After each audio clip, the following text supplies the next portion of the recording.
You know Gray-Bar for electrical parts, but there's one more thing you may not be thinking of us for that can help maximize your next project's total value.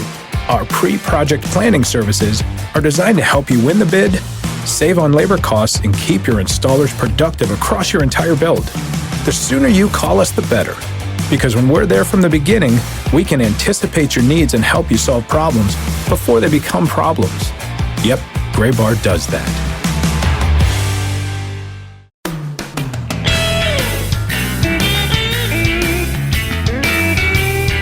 There's a really good episode of The Office where Pam doesn't patch calls directly into Michael the first time she tells him that somebody's on the line because he makes like terrible jokes the first time. So she just waits until after his terrible joke is over, and then she patches a call through so the second time he can just take it like a normal person, which is what we should do for the intros to this podcast every week, because I'm always terrible on the first one, and then on the second one at least I come out with like a coherent thought like this one to open the show. We can just call it dress rehearsal. Like, we should actually have dress rehearsal for the podcast. The first one is a dry take. The first one is batting practice prior to the game that is the second intro. Yeah, I'm sure like This American Life or Serial doesn't have dress rehearsal. They're just good at it. Just right out of the gate. Out of the chute, but we could probably use that. Ira Glass, I am not, but I did meet him one time. So with that, hi everybody, welcome inside episode number 142 of the Show Before the Show podcast from MILB.com. I am Tyler Maughan. He is Sam Dykstra. Hello, Sam. Hello, Tyler. How are things? Things are good. I'm more interested to hear how things are where you are, which is Fargo. I am literally in Fargo, America's least tourist visited state, as I learned. But it is currently, I'm actually in Moorhead, Minnesota, which is like the same thing. It's currently -4 with a wind chill of -24. So with a wind chill of why are you asking? I can feel your jealousy, Sam. Yes. No, I'm here. I'm a college basketball broadcaster. For those of you who do not know, we have a game in Fargo this evening. We're recording this on Thursday. You will hear this on Thursday. We ordinarily record on Wednesdays, but this week had a travel day yesterday, so we're recording on Thursday. And it's good because this may be the last time anybody hears from me if I walk outside and freeze into a solid block of ice. That'll be great. I'll have to come up with some sort of icicle pun. It will. We regret to inform you that Tyler Maughan is still frozen. He's been frozen out of the show. Hey-o. So I'm sorry. I apologize for the jokes. Welcome in. It's this week's edition of the Show Before the Show. You can find us at MILB.com/podcast. We're on iTunes. We're on the Stitcher app. We're on Google Play. Give us a rating and a review and a subscription. And let's dive right in this week's edition of Three Strikes. Strikes number 1 today. As of yesterday, Sam, Wednesday, November 10th, we thought that the World Series champion Houston Astros were on the verge of acquiring yet another ace in Pittsburgh Pirates star Gerrit Cole. John Morosi of MLB.com reported that a deal was basically done between the Pirates and the Astros. That was just before noon Eastern time. A little bit later, Jeff Passan of Yahoo Sports said, no, there was no deal in place, and it was deemed a, quote, false rumor. 2 points on that. Number one, maybe not. There's a chance that this was a deal that was nearly done and the framework fell apart at the end. Number two, whoever gave that quote to Jeff Passan, I want to hug for not using the term fake news and using false rumor. But Sam, your thoughts on this? Obviously, it's still a very fluid situation, but the other team that seems to be in the mix for Gerrit Cole is the New York Yankees. So kind of your overarching thoughts on this possible deal. And if you are the Pittsburgh Pirates, who do you want to make this deal with more, the Astros or the Yankees from a prospect perspective? Yeah, I mean, it all depends on, we don't know exactly what the packages are and who exactly was being offered. It sounds like, according to everything we've heard and everything that kind of makes sense to me, the Astros were going to offer up either one of Kyle Tucker or Derek Fisher, both talented outfielders, both upper-level outfielders. Fisher having played in the majors last year, Tucker having spent his entire year at Double-A, or the second half of the season, at Double-A. He started out at Class A Advanced Bowie's Creek. And they, Forrest Whitley is also there. I know a lot of people who think might be the top right-handed pitching prospect in the game. He's at least close there. Whitley seems to be off the board. The Astros definitely do not want to let go of him, which is very understandable. So it comes down to, do the Pirates want one of Tucker or Fisher? Fisher used to be a top 100 prospect. Now he's graduated. He's got too much time in the majors. Tucker still is a top 100 prospect. He's right now number 8. I think when lists get updated, Whitley's probably going to become the top prospect in that Astros system. Tucker's going to move down from number 1 to number 2. But that's intriguing. I mean, if you're the Pirates, getting a talent like Tucker, a guy who can play center field, has a plus bat, has some good power, hit 25 home runs last year, stole 21 bases. He's got a lot of interesting parts. You add that to the mix, that certainly is how rebuilds are built. But the idea that the Yankees could get back in, if I'm a Pirates fan, I might be a little bit more excited about that. It sounds like the Astros package that they were going to offer was going to basically be surrounded by Tucker. Plus, I think the Yankees can offer more top 100 prospects that they're not, that they're willing to let go of. Because right now, even after some trades, they still have 5 top 100 guys who, even after I think lists are updated, will still be there. Gleyber Torres is probably not going to be traded, but Chance Adams certainly could be. He keeps knocking on the door. The Yankees don't really seem to have a spot for him. Trade him while he still has really good value, while he's not dwindling in Triple-A anymore. Estevan Florial is there. Justice Sheffield, Miguel Andujar. We mentioned him last week as a potential third base option, but should the Yankees decide they want to go after Todd Frazier instead, maybe Andujar could find a new home. There's just more depth in the Yankee system, and that if it's going to be Tucker plus, I don't like the plus so much coming from the Astros as opposed to, let's say, it would be Chance Adams plus. If it's Chance Adams plus, I like the plus much more for the Yankees, especially if that plus might include Clint Frazier, who I don't think has a home anymore with the Yankees after that Giancarlo Stanton trade. Interesting. Yeah. So that you think the days could be numbered there? Not necessarily. Or at least he's numbered. a little bit more expendable now. Oh, for sure. Absolutely. Because, they like Aaron Hicks. They obviously like Frank Gardner. They like Aaron Judge. They might like still have Clint Jacoby Frazier. Ellsbury on that roster, too. Absolutely, yeah. So trying to find a spot for him is not going to be as easy. But I would say, from a Pirates perspective, a lot of people are going to say, like, those are a bunch of outfielders you mentioned, whether it's Tucker or Frazier. What does that mean for the future of Austin Meadows? Andrew McCutchen, we can have that discussion a different day. That's not necessarily for this show. That's for other shows. But Austin Meadows has been, the top prospect in the Pirate system for a little while now. He's going to be starting next year at Triple-A. There are tons of questions about his durability because of hamstring issues. If the Pirates are targeting outfielders, does that say they're giving up hope on Austin Meadows? I don't think so. I think they would love to have just diversity. They want as many talented people in that system as they can get, especially if they're trading off a Cole and starting a rebuild. The more talent you get, the more likely guys are going to graduate and fulfill their ceilings. If you just have Austin Meadows and he doesn't hit, then you've got a problem. Then you've got a hole. If you've got Austin Meadows and Kyle Tucker, now all of a sudden you just need one of those two to become all-stars or good, impactful players, and your ability to become a good team for the long run becomes even better. So we'll see how this shakes out. I wouldn't be surprised if a Cole deal happens, before the end of the week. I don't have any inside information on that, but it definitely seems like the Pirates are willing to get him out the door while they can. The fact that the Yankees are back in there and that it seems like the Pirates are kind of negotiating with multiple sides might be advantageous to them, but we'll have to see how this shakes out in the next couple days. Strike 2 this week, Sam. The second edition of Prospect Projections is here. American League East last week, National League East this week. Run us through it. Yeah, so the one I'm going to really focus on is just Luis Gohara in that Brave system. There are so many arms in that Brave system. We talked about that kind of ad nauseum, and I think Gohara, when we're focusing so much on top talent or draft picks or whatever, I think Gohara kind of fell off, at least from a national perspective. But, he came up at the end of the year to the Braves and put up really solid numbers. Not that he wasn't doing that before, but this is a guy who really hadn't played above Class A in the Mariners system at the time he was traded. He had spent a couple of years, in fact, splitting his time between Class A short season and Class A. Comes to the Braves, moves up real fast, was kind of the pitching version of Ronald Acuna. Numbers not quite as shiny, but he started out at Class A, advanced Florida, went to Double-A Mississippi, went to Triple-A Gwinnett, finished the year with the Braves. And, somebody asked Brian Snitker, the Braves manager, at the winter meetings, what does your rotation look like right now? And he rattled off some names. He said it's basically going to be like it was at the end of last year. Mike Foltynewicz, Julio Teheran, Sean Newcomb.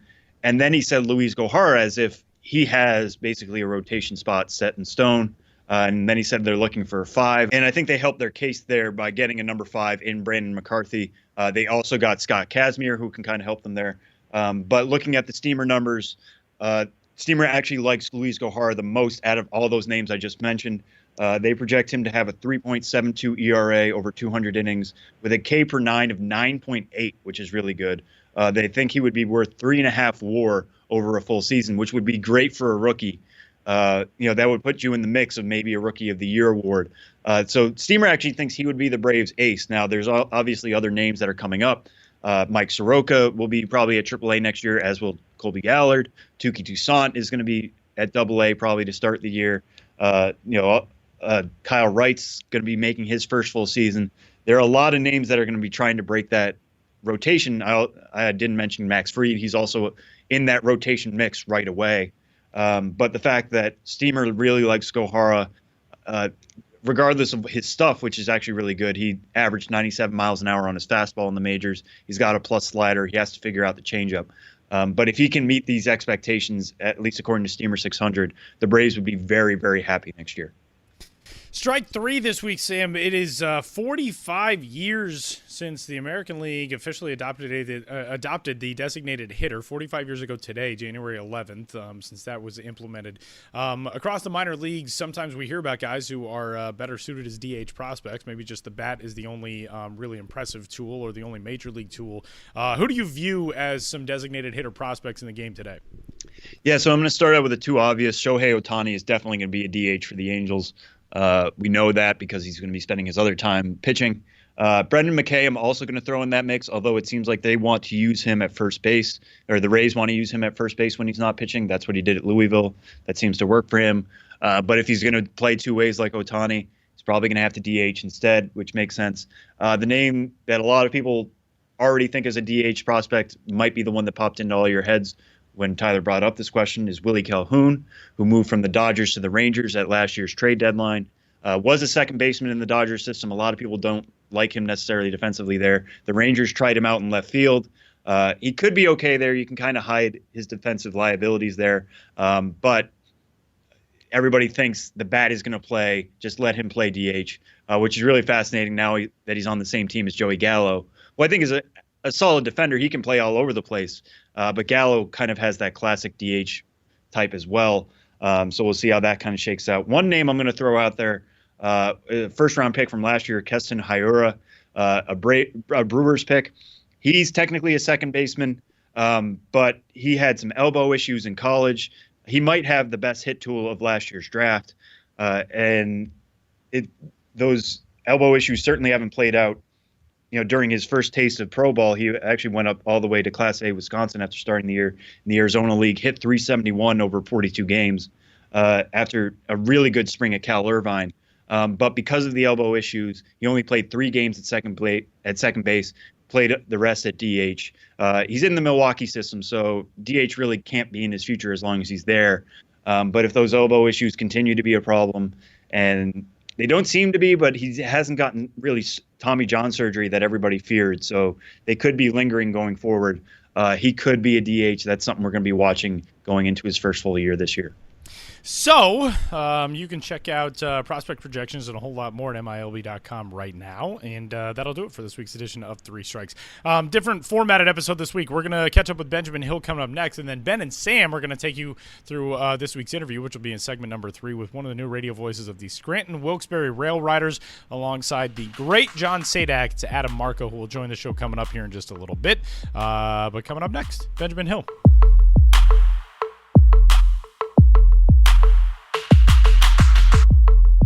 Benjamin Hill joins us this week. We're going to do a shorter segment with Ben because Ben and Sam will then take us through our interview this week, coming up in segment number 3 of the show before the show. And we welcome in Ben to talk about a couple of different things that have gone up on the site and on the blog this week. And first one, we want to extend our condolences to the Trenton Thunder, the Double-A affiliate of the New York Yankees, who announced earlier this week that their beloved team Bat Dog Derby passed away at just 9 years old. And it was such a crusher of a day on minor league social media, Twitter and Instagram and all that kind of stuff. But it was really kind of neat to see, the outpouring of love from fans and other teams and even teams in other sports, and it kind of shows you what an impact Derby had on that community and on social media now, when we all get to enjoy adorable dogs from minor league teams and elsewhere. And Ben put together a story for the site as to just how, I don't want to say ubiquitous, but how common minor league ballpark dogs have become across the landscape and what they mean to fans and teams. Yeah, that is what I did. And first of all, hello Tyler, and hello Sam. Hello Ben. Sam just called me Tyler. I wanted to say hello to Tyler again, and then I wanted to say hello to you. Can I? I wanted to do both. Yeah, that's how I'm catching myself. That's nice of you. It's okay. It's all right. But yes, the news that Derby had died, Tyler, like you said, it resulted in like a huge social media outpouring, and in my role, considering the things I read about, the business and culture of minor league baseball. At first, I thought I'd do a story on Derby, but there was such an overload of Derby condolences and everything that I didn't know if I could have anything new to add to it. So I said, well, how about I just write a general piece about dogs in minor league baseball? And so check that story out. I do think there's I don't want to say an East Coast bias with the amount of attention that Derby's death got, but I think being a Yankees affiliate located in New York, that's about as much media coverage as you'll see of something in the minor league realm. But there are other teams who've done this, who maybe haven't gotten the same amount of attention for years, particularly the Greensboro Grasshoppers, who had Miss Babe Ruth as a bat dog, a black lab, and she retired. She's still a goodwill ambassador of sorts and fans on the concourse. Her brother, Master Yogi Berra, was a bat dog and would chase tennis balls between innings. He died this past July. Miss Lulu Gehrig is now working for the team, inheriting Miss Babe Ruth's role. Tyler, your former place of employment has Deuce, a yellow lab who's been there for many years. Frisco Rough Riders. Wait, did I even say it was the Myrtle Beach Pelicans? No, you just said it was Tyler's former place of employment. People were free to guess. Myrtle Beach I assume just everyone knows Tyler's entire history. Could have been Altoona. And resume, yeah.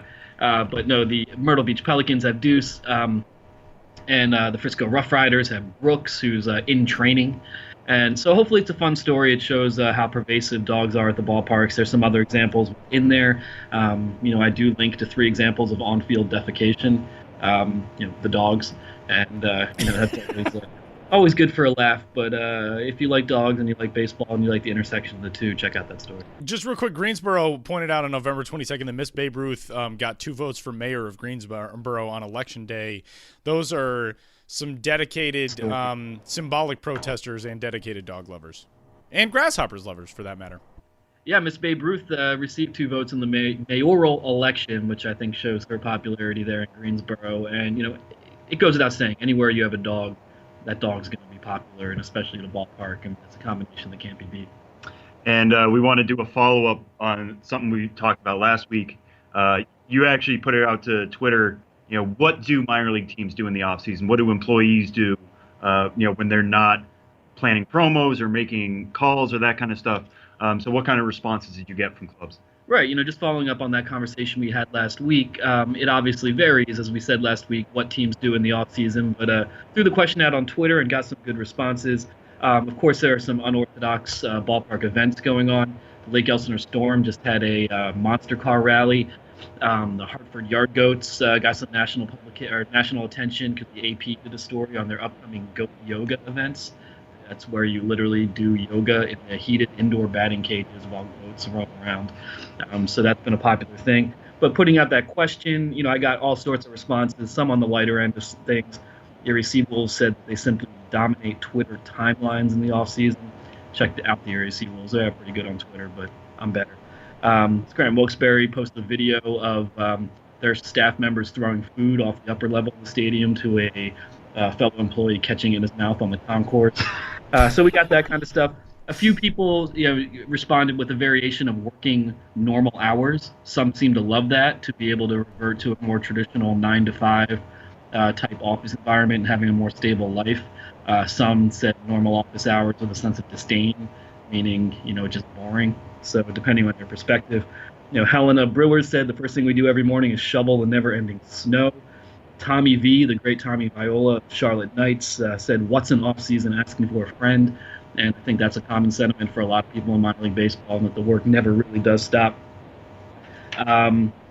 Had a pretty thorough response from Anastasia Hamilton, who's Gwinnett's social media coordinator.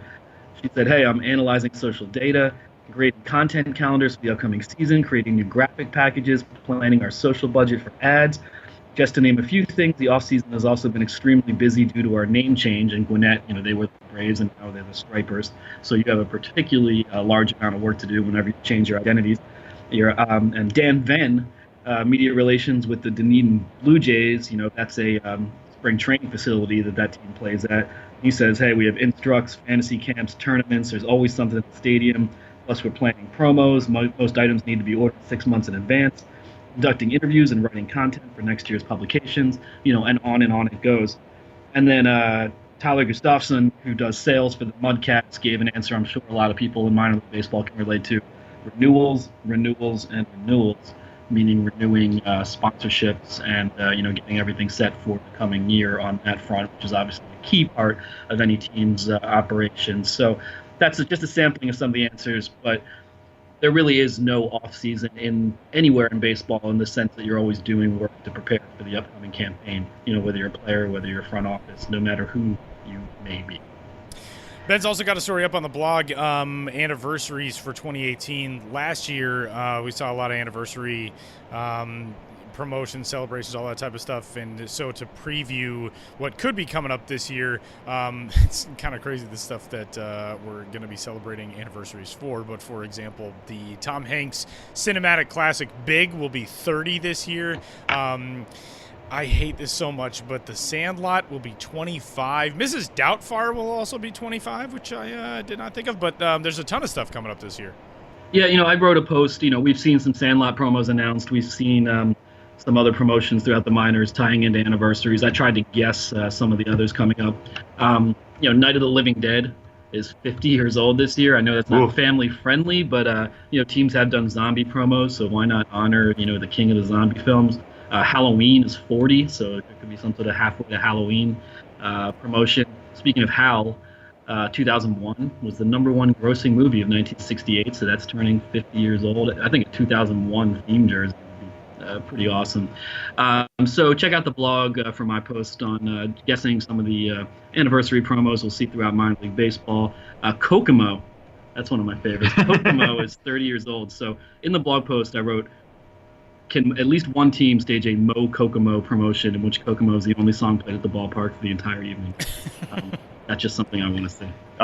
You wrote something about how Big Lebowski, I think, is 30 this year? Big Lebowski is 20. 20, I'm sorry. Or else I'm far older than I was going to say, I was too young to see it regardless when it came out. But yeah, that would be a lot of fun to see. Just the theme jerseys and all the sorts of in-between inning stuff you can do with that as well. Right, and as I mentioned in the blog post, we've seen Seinfeld promotions with, extreme levels of detail. Seinfeld and Big Lebowski are two different entities, but I think they both inspire the sort of cult fandom that could make a Big Lebowski promo go over really well at the ballpark. And, of course, White Russians would be served that day for sure. And Seinfeld, no Eagles. Seinfeld also ended 20 years ago this year, 1998. So you could do a combo, Big Lebowski, Seinfeld promo night. It would be one heck of a thing to bite off some ambitious minor league baseball front office. Benjamin Hill's on Twitter. He's at BensBiz. The blog is bensbiz.mlblogs.com. And Closing Time by Semisonic also came out 2 decades ago, which Ben points out and did not realize, but it was a fitting way to close his blog entry. But we will not be closing out with Benjamin Hill. Ben's going to be right back after the jump for this week's interview. So thanks, Ben. Hey, thank you guys. Yeah, you can't get rid of me.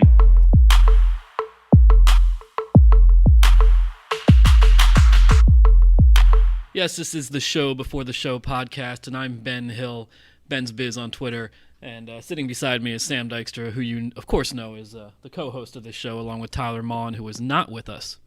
But who is with us is Adam Marco, the recently hired broadcaster for the Triple-A Scranton Wilkes-Barre Rail Riders. And Adam had spent the previous 8 years with the West Virginia Power, a Class A Pirates affiliate, so a pretty significant jump up for him all the way to Triple-A New York Yankees.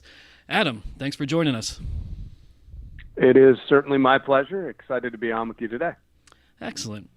Well, first of all, congratulations on getting this new gig. I mean, it had to be a very exciting thing to obtain for sure. What was the process that led you to move away from the Power and get this job?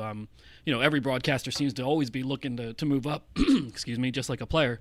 But what was your process in getting this job? I actually got into baseball in 2007, product of the winter meetings and the PBEO job fair. I did a season with the Williamsport Crosscutters, moved up to Triple-A to Oklahoma City. So it's not the first time I've made a somewhat similar jump. I was a number 2 for the then Red Hawks back in 08-09 before I got my opportunity to get my own team with the West Virginia Power. And I had a great run there. Absolutely loved the city of Charleston, the fans in that city, in that ballpark at Appalachian Power Park. And that, honestly, that's home. That's one of the places that I will always recognize as home. But the process to get me here actually started in 2016. I had a conversation with Josh Olerud, the team president and chief operating officer of the Rail Riders, on the off chance that maybe John Sadak or Darren Hedrick would move on, would take another job, and both stayed for 2017. So that potential opening never materialized, and then Josh reached out to me after the season. I was in the mix for the opportunity once again, and I'm very fortunate to have this chance to come up here to Scranton, Wilkes-Barre, and be a part of what is a great organization. It's been a fun couple of months so far since I got here back November 7th. And obviously you're not only jumping up a few levels, but also jumping organizations. As Ben mentioned, going from the Pirates to the Yankees. I read some of your past comments saying, like you said, when you were at Round Rock, it was one thing because it was a Rangers affiliate. Now you're going to be, with the Yankees affiliate at a fun time to be in the Yankee system, not that far away, Scranton to New York. So there's, in the similar area. What are you looking forward to most about joining this system at this time? I grew up a Dodgers fan. I grew up outside of Pittsburgh, so how I was a Dodgers fan when we were Pirates territory.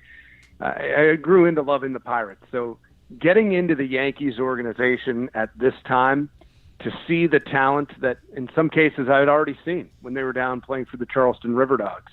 I saw a lot of these guys years ago. So it'll be fun to see how they've developed, what's changed since I last came across some of these players in the South Atlantic League. But yeah, you're absolutely right. I mean, there's not been a time in the last few years that this organization, the Yankees system, has generated so much buzz. And of course, it's Aaron Judge and now Giancarlo Stanton at the major league level. But there are guys that played here last year, played here 2 years ago, that are thriving in New York. And some guys we're going to see this coming year, hopefully. There's a lot of talk about what's going to happen in the trade market. The Yankees go out and make a deal. Do they trade away some of the big-name guys that fans here in Scranton, Wilkes-Barre have seen in the last few years? Clint Frazier, Chance Adams were mentioned a few times. Whether or not that happens, as a Pirates fan, when they were talking about the Gerrit Cole deal back in December, Gleyber Torres is one of the first names that the Pirates would likely want. Everybody wants Torres. So I'm torn on that because on one hand, yeah, love to see him in a Pirates uniform. And on the other hand, I would really like to see him in a Rail Riders uniform this coming year before he makes that final jump to stick at the major league level. It's a great time to be in the Yankees organization. It is unusual because, I was as a Pirates fan the last 15 years really of my life that the Yankees were the team that could do it all. They could win it all. They could get whoever they wanted, whoever they needed. And now I'm working for what the Toastman would refer to as the evil empire. So it's a different change. It's a change of pace. But I'm happy to be here. I'm really excited to be a part of both the Yankees system, but the Rail Riders organization and how they're approaching the fun of what New York is doing, how we're trying to make that fun for the fans here in Northeast PA. And, you just mentioned the Toast Man, who is obviously an iconic fan at West Virginia Power games, who throws toast to the crowd after an opposing team strikeout. You've called games, I'm sure, with his chanting and his noise in the background for years, and really speaks to a core part of the West Virginia Power experience. You mentioned how important your time there was to you. How would you sum up what it's like to see a West Virginia Power game, what it was like to call their games, and what that experience was like, just being so connected to Charleston, West Virginia for so many years? Well, the Toastman was one of the first season ticket holder accounts I acquired when I started to work for the West Virginia Power. So for all 8 of those years, I sold them as season tickets. So I am partly responsible for allowing it to continue to happen, and allowing is such a loose term. We love the energy he brings to the game, and it's so iconic that he got a baseball card. That's right, a Ben's Biz baseball card. Ben's Biz last year. That's how iconic he is, and that experience to me, it's minor league baseball is meant to be, from a fan's perspective, about fun and affordability. And I find it difficult to find many better options, certainly in Charleston, West Virginia, and the state of West Virginia, when it comes down to cost per person on a nightly basis, that you're going to go out. We try to put on a good show. We try to make sure that the fans are having fun each and every night, because that's going to make them come back the next day. That's really what we try to do in this industry across the board on the front office side, is put on a good show that you're going to come back 2 or 3 times over the course of a season. My wife and I have known each other for 17 years. We lived in Charleston actually for her job starting in 2007, before I even worked for the team. So as I say, it's home. It really was. For 10 years, that was our life. Our family was there. And so many great people in that area, so many great local restaurants, and a community that, for all the negative connotations that the state of West Virginia can get, has gotten, will receive, there's so many good people in that city trying to make it a better place each and every day. And there are so many great things about that area, the Clay Center and Capital Market, the new ballpark they built back in 2005, the Appalachian Power Park, that helped revitalize the east end of Charleston. And I really think even 13 years into a lot of those places, it's still just the beginning of how good that city can get. And just to go back to something you talked about a little bit before, one thing I'm interested in hearing about you is just what's it like as a broadcaster who's, you've been at Triple-A before, you've been at Class A short season before, obviously Class A with the Power, and now back to Triple-A. What's it like calling different levels? You're dealing with guys at Triple-A who could be going up, they could be coming back down, they could be doing all that kind of stuff. Class A, it's guys beginning of their careers. You're just getting to know them. A lot of them you'll be able to say, I knew them when. How does your job kind of change with the level change coming up for you? I think it's, even since I was in AAA 2008, 2009 versus now, information and how it's released will be the biggest change then until now. We weren't dealing with Twitter and instant gratification when it comes to roster moves and people scooping other people for those very same roster moves.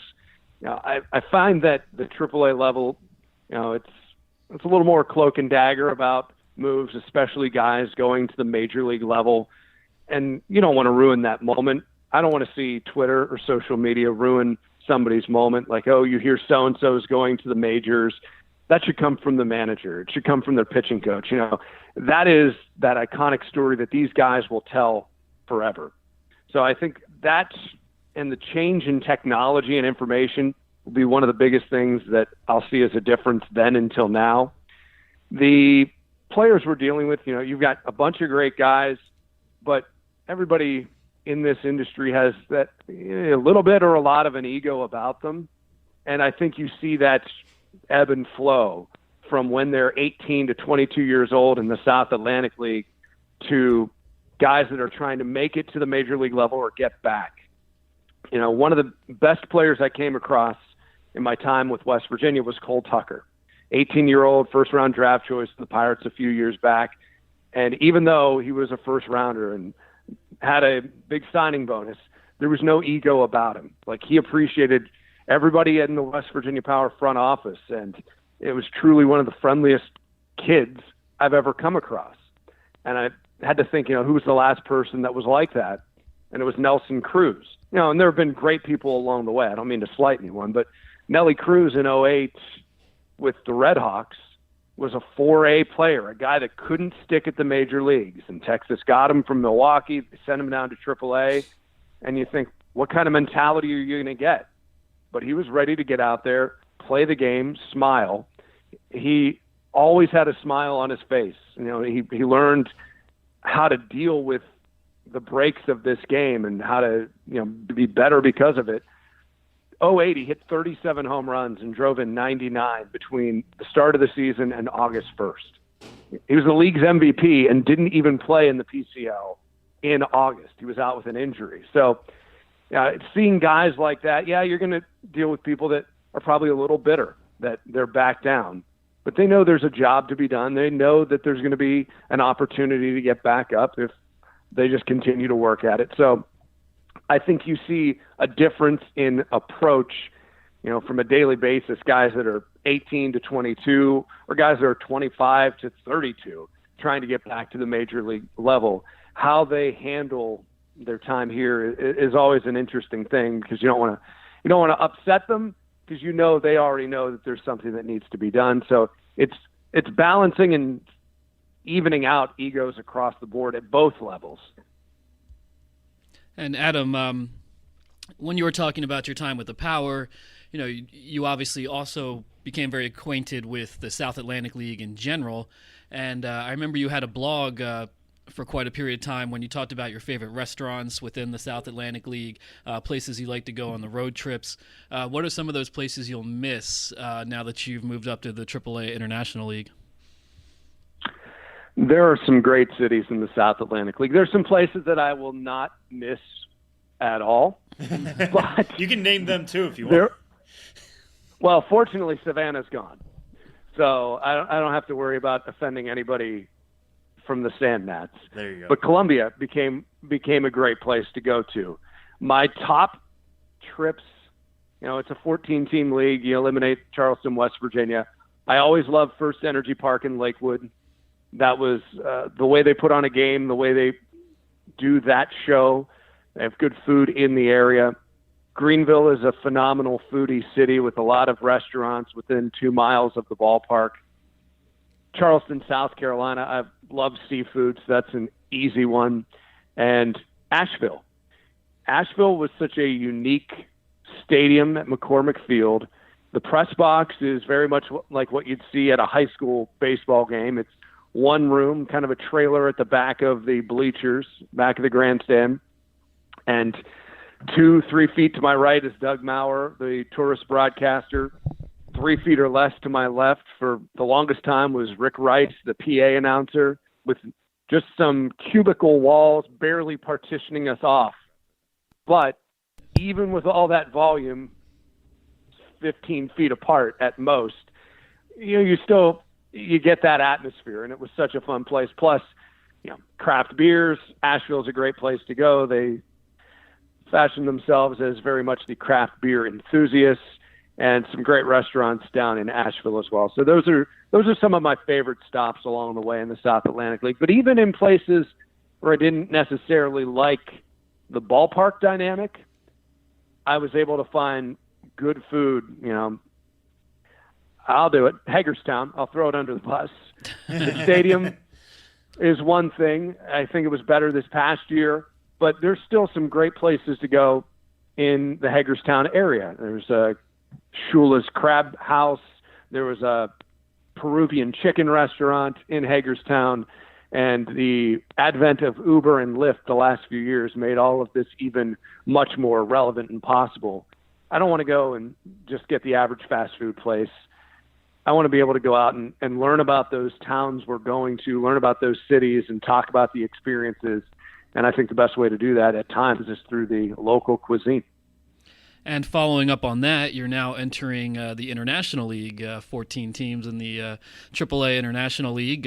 So you'll have 13 new cities to visit. What are you excited to? What are the places you're excited to go, both from a ballpark and just exploring the city's perspective?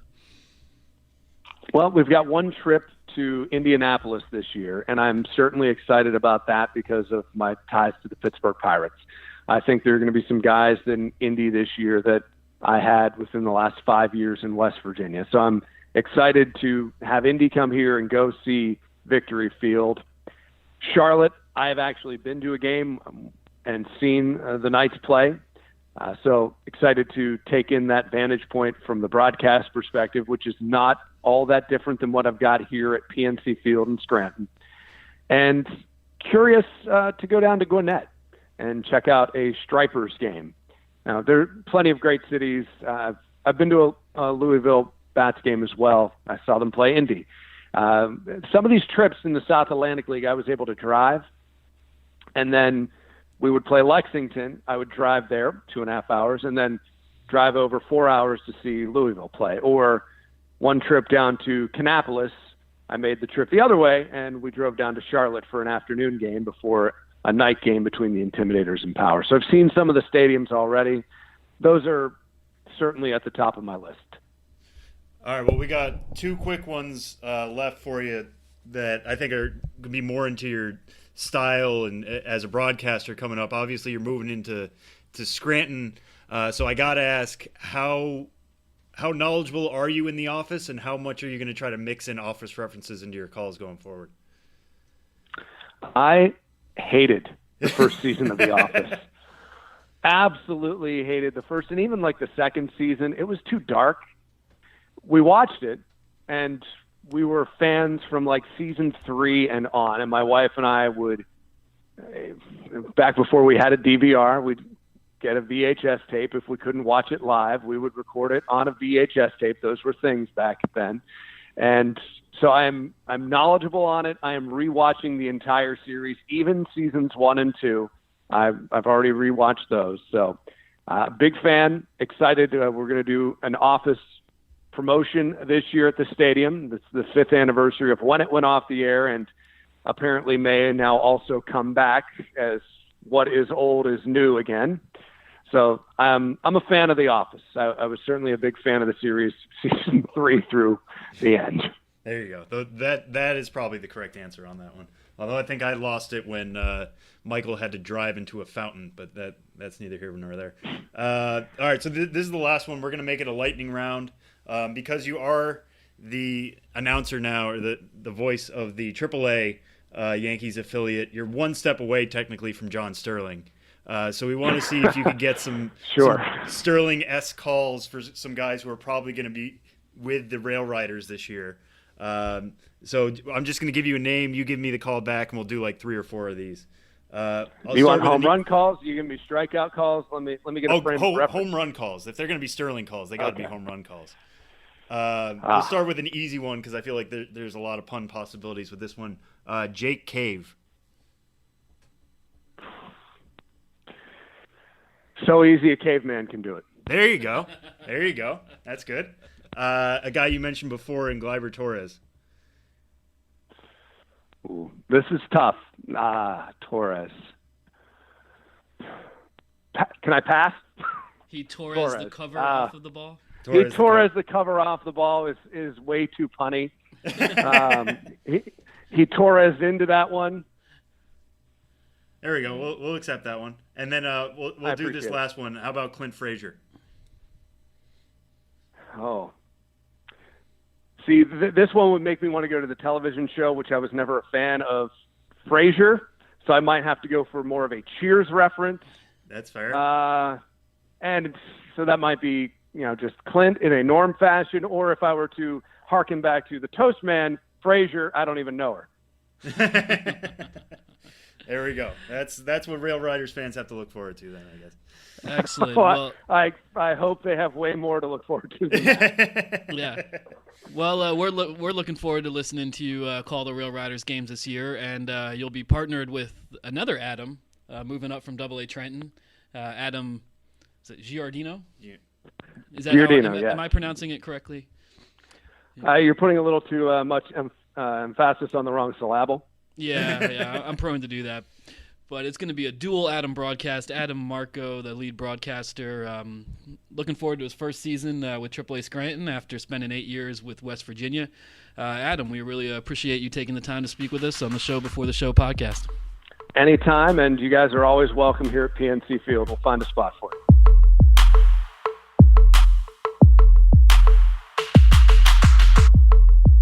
putting the finishing touches on an abbreviated episode, and apologies, that's my fault for traveling and work and all that kind of stuff on a different path than the podcast this week. So next week, also a travel day on Wednesday, but we'll figure out timing and stuff, and I will not rob you of your 10 minutes or so that we've gone short on this week's edition. I'm sorry. No, that's okay. I think just moving quickly is what's keeping you warm, right?